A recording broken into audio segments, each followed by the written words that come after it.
the efforts of trying to loosen up the ego, did you change your language or the way you started to tell about yourself to the outside world, the way you were projecting? Did that undergo any change? It didn't matter. Like, yeah, it's irrelevant no matter what it is. It's not true. If it's not true one way, it's not true in any way. No matter how much I want to transform that and what kind of words I use. There is no higher or lower way of projecting my story as ego. No, as ego sloughs off, there's nothing left to veil yourself.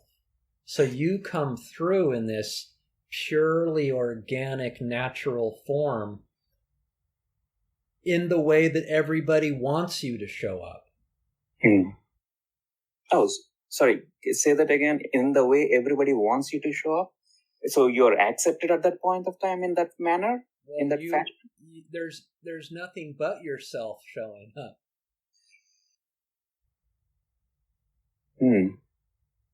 Right? You automatically share yourself with the world by knowing yourself. Got it. And this radiance comes through you. It shines through you in a much clearer way, and those around you experience that.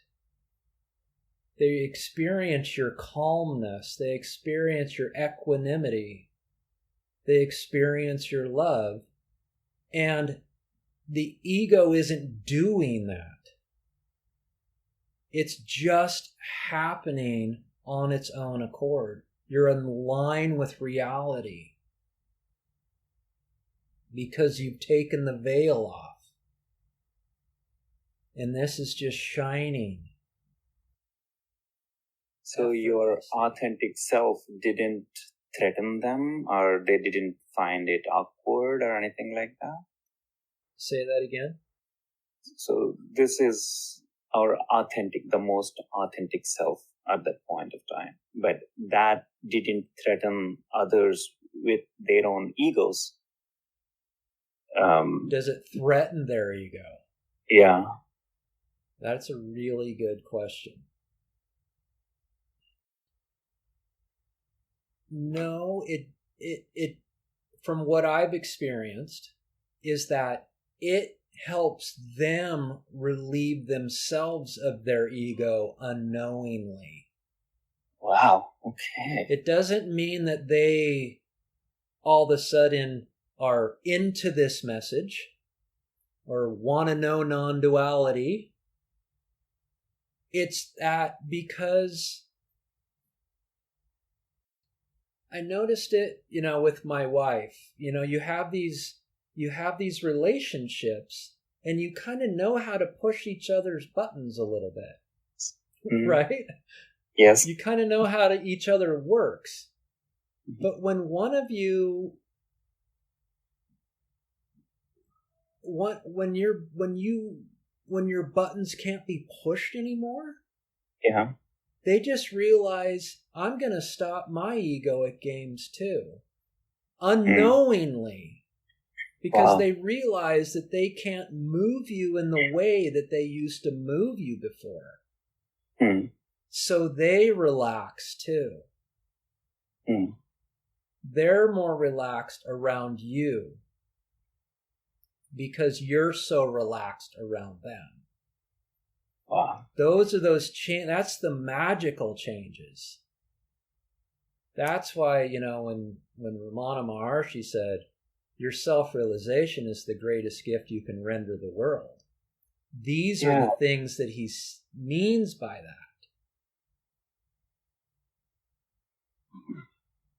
And so, yes, my relationship with my wife has gotten much closer, more intimate.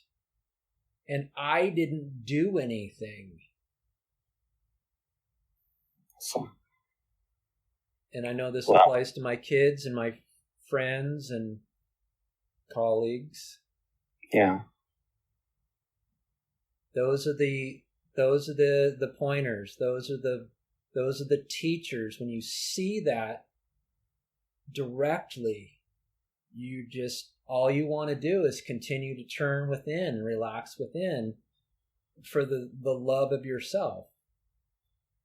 Because you know the more you turn within, the more you experience that, and others will experience that in your presence.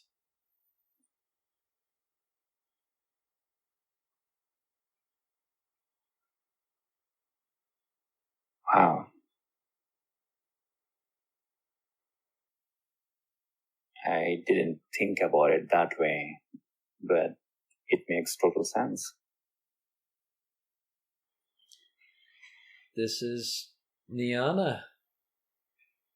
This is dissolution of false knowledge that gives clarity to the truth, and that's what you're experiencing here tonight. Right? And an ego, like I said earlier, I could never know this either. Like I said, and I make it clear in my book, man, I didn't make this stuff up. There's no way. Yeah. I'm just carrying it on. But yeah, once it's pointed out, it's just like, it's so obvious how this works. And then you can look out in the world and see why it's doing all the crazy stuff that it's doing, because it's moved away from itself.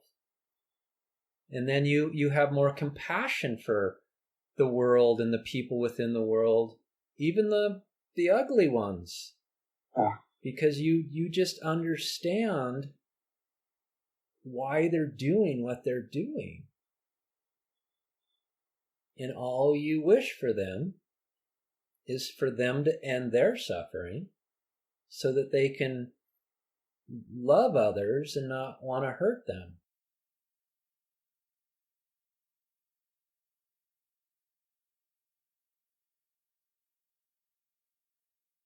That was beautiful.